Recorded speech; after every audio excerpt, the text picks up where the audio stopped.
Salut YouTube. Bon, aujourd'hui, nouvelle vidéo. Je vais vous dire pourquoi pour moi la France c'est fini. Pourquoi je me vois plus du tout revenir vivre en France. Je parle pas pour des vacances, hein, je parle vraiment de retourner vivre, travailler en France. Et je vais vous exposer tous les points qui fait que pour moi c'est terminé.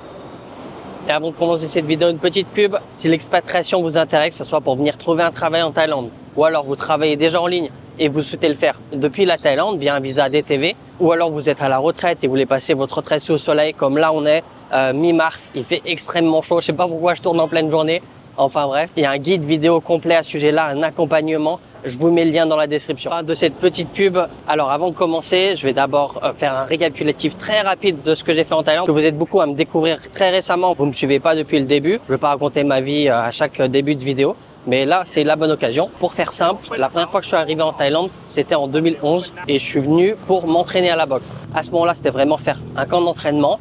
Donc je suis resté un mois à la campagne thaïlandaise à Bang Sapran, et à la fin de ces mois ça m'a un peu confirmé l'idée comme quoi je kiffais la boxe. Alors j'avais pas encore la prétention d'en faire mon métier à ce moment-là, mais je voulais continuer à m'entraîner et pourquoi pas essayer même des combats. Et la première fois que je suis venu en Thaïlande, donc en 2011, j'étais extrêmement jeune. Je venais tout juste d'avoir 18 ans. C'était mieux aussi pendant la période de son crâne. Bon, ça n'a pas énormément d'importance. On est à peu près à la période de ma première fois en Thaïlande. C'était il y a déjà 14 ans. C'est un truc de ouf, ça passe trop vite. Enfin bref, donc l'année suivante, 2012, je retourne en Thaïlande. Donc je retourne cette fois-ci avec un ami à moi, Stéphane. Pour ceux qui suivent la chaîne depuis un petit moment, vous l'avez vu dans mes vidéos, que ce soit à Krabi ou à Hua Hin, on avait fait un vlog ensemble. Donc à ce moment-là, on y retourne pour une période de, si je dis pas de bêtises, ça doit être un mois aussi, quelque chose comme ça. Donc pareil, pour m'entraîner. Et à la fin de ces un mois, donc c'était en août, je décide d'y retourner en décembre. Donc en fin d'année. Et c'est vraiment à la fin, je me suis dit, j'aime trop la boxe, j'aimerais bien en vivre. C'est vraiment à ce moment-là. Donc j'y retourne en fin d'année. Restait que 2 ou 3 semaines, je me rappelle plus exactement. Mais je sais que j'ai pas eu le temps de combattre. Et je me suis dit, la prochaine fois que je vais en Thaïlande, ça sera pour plus longtemps et je ferai mon premier combat. Et là, on arrive en 2013, soit l'année suivante tout simplement. Et je pars pour une période de 6 mois avec un objectif à la clé, c'est faire mon premier combat professionnel. Ce premier combat que je perds, vous pouvez le retrouver d'ailleurs sur ma chaîne YouTube, sur ma deuxième chaîne, pas celle-ci, hein. Vous marquez Sai Chantani, vous allez voir à peu près tous les combats que j'ai fait en Thaïlande. J'en ai fait une quarantaine, mais il n'y en a pas 40 sur ma chaîne. Il y a des vidéos que j'ai pas pu récupérer. Donc comme je vous disais, à la fin de ce premier combat, je le perds. Mais dans ma tête, pour moi, même si je l'avais perdu, j'étais super fier de moi parce que j'avais fait le combat exactement que je souhaitais faire. C'est-à-dire, j'avais fait toutes les techniques que je savais faire et j'avais eu ma première prime. Alors de mémoire, il me semble que c'était 2000 bahts, soit aux alentours de 50 €, parce qu'à l'époque, le baht euro n'était pas pareil. Et puis à la fin de ces 6 mois, je retourne en France et je me mets pour objectif, je vais venir vivre en Thaïlande. L'année prochaine, je dois y retourner minimum 6 mois. Donc c'est l'objectif que je me suis fait. Donc moi, quand je fais quelque chose, je le fais à 100%. J'ai mis de l'argent de côté. 6 mois après environ, en août de l'année d'après, j'étais rentré aux alentours de décembre en 2013, donc en août 2014, et sans savoir que c'était la dernière fois que je rentrais en France en plus de 9 ans. Donc à partir de 2014, là je commence à combattre régulièrement. Et puis c'est l'arrivée des 3 rounds dans la boxe thaï. Avant il n'y en avait pas. Ça a commencé avec le Thai Fight et après le Max Muay Thai s'est lancé avec quelque chose de plus régulier. Et donc j'étais un boxeur pour l'événement Max Muay Thai. Je boxais pour eux tous les mois. Ça m'arrivait de boxer ailleurs de temps en temps. Mais en général, je boxais avec eux. Et avec le temps, prenant de l'expérience, faisant de bonnes prestations, mes primes augmentaient et j'arrivais à vivre de la boxe, tout simplement. Alors, je n'étais pas millionnaire, pas du tout. On va dire plutôt je survivais, mais je kiffais ma life. Et pour moi, c'était pas une contrainte de me lever, m'entraîner, boxer. C'était, je vivais mon rêve en fait. Et donc, si on compte mon premier combat de 2013 jusqu'à 2019, je faisais uniquement de la boxe. Alors, pas uniquement parce qu'en vrai, je faisais d'autres choses à côté. Ça m'arrivait de faire des séries thaïlandaises, des publicités étrangères, faire d'autres types d'événements pour gagner un petit peu d'argent en plus de mes combats. Dès 2018-2019, je commençais à en avoir marre de la boxe parce que petit à petit, je me suis rendu compte de l'envers du décor de la boxe et c'était quelque chose qui me dérangeait et je savais que je pouvais pas atteindre mes objectifs personnels avec le monde comme ça. Et donc en 2019, j'envoie mon CV à une boîte qui recrutait. Ils me recrutent et depuis 2019, je travaille dans la même boîte. Donc en 2025, ça fait 6 ans que je travaille dans cette même boîte. Et malgré que j'avais arrêté la boxe, j'avais arrêté ma passion principale. En tout cas, de vivre de ma passion principale, on va dire. Je savais qu'à ce moment-là, que voilà, la Thaïlande, c'est vraiment l'endroit où je veux vivre et je me donne tous les moyens pour y vivre. Sauf qu'en 2020, ça faisait 1 an que je travaillais dans ma boîte, je commençais à en avoir marre et je voulais arrêter de travailler pour retourner boxer. parce que j'étais pas si vieux que ça. En vrai, je pourrais recontinuer à boxer pour pouvoir vivre. Comme j'ai arrêté un peu moins d'1 an parce que j'ai fait mon dernier combat en 2019, c'était pas très long. J'aurais pu facilement reprendre ma carrière. Mais il y a quelque chose qui arrive auquel je m'y attendais pas, c'est le Covid. En fait, au moment où je voulais arrêter de travailler, c'était le moment où on faisait le work from home, donc on travaillait de chez nous. Et à ce moment-là, j'avais déjà décidé de partir à Bangkok, donc j'avais déjà trouvé mon appart sur Bangkok, j'étais déjà sur le point de vivre à Bangkok. Et puis ils nous disent, bon les gars, à partir de la semaine prochaine, on va travailler de chez nous, on travaille plus au bureau. Donc pour moi, c'était une aubaine. Je me dis, ah bah parfait, je vais déménager à Bangkok comme prévu, j'ai déjà mon appart. Puis au moment où je pourrais recombattre, parce qu'à ce moment-là, il n'y avait plus les combats déjà, et j'arrêterai de travailler. Sauf ce moment-là, où il y a eu la reprise vraiment des combats, des entraînements même, parce que même s'entraîner c'était interdit. Il s'est passé énormément de temps. Et pendant ce laps de temps, ma motivation, elle a baissé, mon salaire a monté et on avait l'impression que ça se finissait jamais. On a eu des moments où on pouvait combattre, après c'était arrêté pendant plusieurs mois, après vous pouvez recombattre. Et puis à chaque fois, il y a une file d'attente. Ça veut dire, toi tu es peut-être en bas de liste, la prochaine fois que tu vas combattre, c'est peut-être 6 mois après le début de l'événement.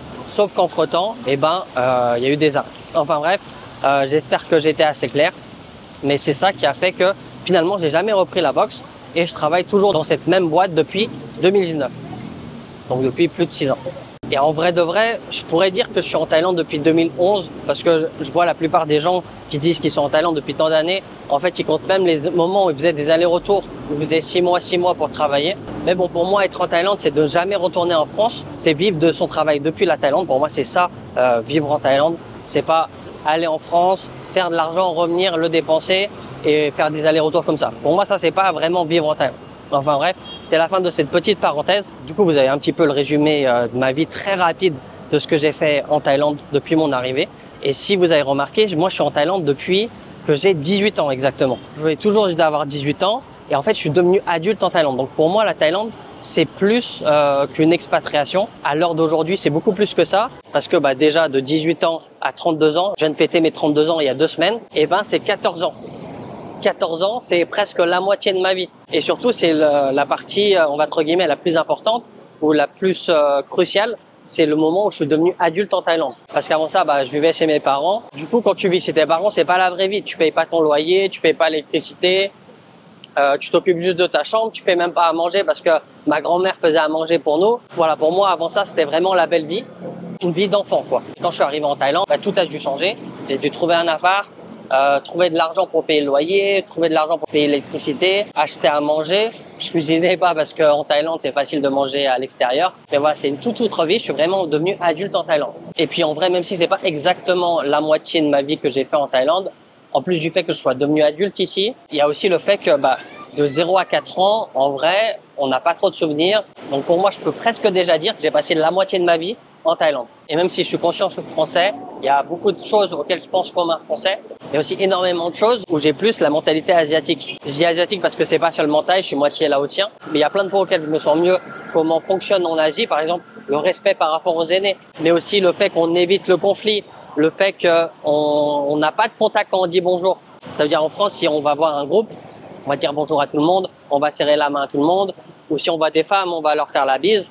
C'est le genre de truc où aujourd'hui, quand je rencontre des Français, je suis toujours mal à l'aise, je sais jamais comment dire bonjour. Est-ce qu'il faut que je leur serre la main? S'il y a une fille, est-ce qu'il faut que je lui fasse la bise, je lui serre la main? Ou je fais à la taille, juste un bonjour global de loin comme ça. Et ça, c'est que 3 points, mais en vrai, il y en a tellement d'autres. Et déjà, c'est la première raison pourquoi je pourrais pas revenir vivre en France. C'est tout simplement parce que culturellement, je trouve que je suis trop différent de la mentalité française. Et j'aurais du mal, je pense, à m'adapter, à me sociabiliser avec tout le monde. Mon deuxième point, c'est la vie du quotidien. Que ça soit la chaleur. Là, par exemple, je sais pas comment il fait, mais il fait extrêmement chaud. Peut-être vous pouvez voir, je transpire déjà. Mais le fait qu'il n'y ait pas de vrai hiver en Thaïlande, qu'on n'est pas obligé de porter de gros doudounes pendant des mois, on n'est pas triste de l'hiver de pas avoir le soleil. Déjà, il y a ce point-là que je mettrais dans la catégorie du quotidien, mais aussi la gentillesse des Thaïlandais. Parlant de mentalité française, il y a un autre point aussi, c'est le fait de la bureaucratie. En Thaïlande, c'est extrêmement rapide. Il faut juste avoir tous les papiers, tout va très vite. Parce qu'en France, souvent, c'est très lent. Faut envoyer un papier, faut attendre un retour. Par exemple, je sais que pour ma belle-mère, renouveler une carte de séjour, ça lui prend presque 6 mois. C'est un truc de fou. Alors qu'ici, le visa, tu le fais en une journée si par exemple tu as un visa B, ou en 2 journées si tu es sur un visa famille. En troisième point, et je pense c'est l'un des plus importants, c'est le fait de pouvoir partir en vacances, en week-end, extrêmement facilement.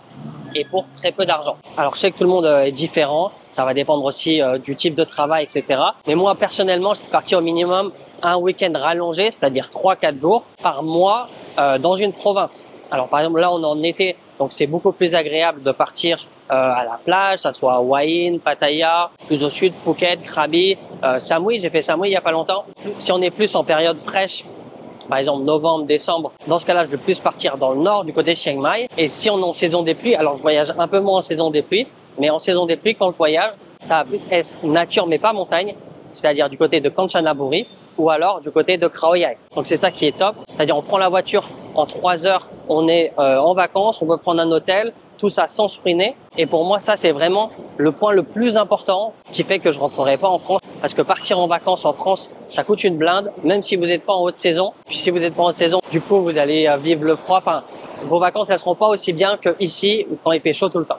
En quatrième point, et ça aussi ça fait partie des plus importants, ça va être la sécurité pour sa famille. Alors certes, regardez les infos, c'est anxiogène, ça reflète pas du tout la réalité. Que ce soit que les infos que vous regardez ici en Thaïlande ou alors les infos que vous regardez en France, qui parlent de la France, ça reflète pas du tout la réalité. Mais ça veut pas dire qu'au quotidien, vivre en France, c'est quelque chose de super safe, mais c'est quelque chose que j'aimerais éviter à mon enfant, à ma famille. Enfin, j'aimerais que quand ils sortent, quand ils rentrent de l'école, je me fasse pas de soucis, je sais que ça va bien se passer. Même si, attention, je tiens à le rajouter, c'est pas les bisounours, les risques existent aussi ici en Thaïlande. Et je trouve dans la vie du quotidien, que ce soit pour se balader en ville ou alors aller à l'école, sortir de l'école, c'est largement plus safe. Et rien que pour ça, pour élever une famille, on n'a pas envie de quitter l'Asie et spécialement la Thaïlande. Mais en vrai de vrai, pour faire simple, quand on arrive en Thaïlande en étant européen, forcément on monte de classe sociale. Et c'est pour ça que tous ces points, je peux les citer, parce que je passe d'une classe sociale pauvre en France à une classe sociale, alors je dirais pas aisée parce que je suis très loin de la classe aisée, mais je dirais une classe sociale moyenne haute en Thaïlande. Et c'est ça qui fait qu'on peut partir facilement en vacances, qu'on peut faire des achats, se balader. Par exemple là, aujourd'hui dans ma journée, je vais peut-être dépasser entre 10 et 30 euros, mais ces 10 et 30 euros, si je les mets en France, c'est peut-être 100, 150 euros. Ce qui serait impossible pour ma classe sociale en France de faire tous les week-ends, par exemple.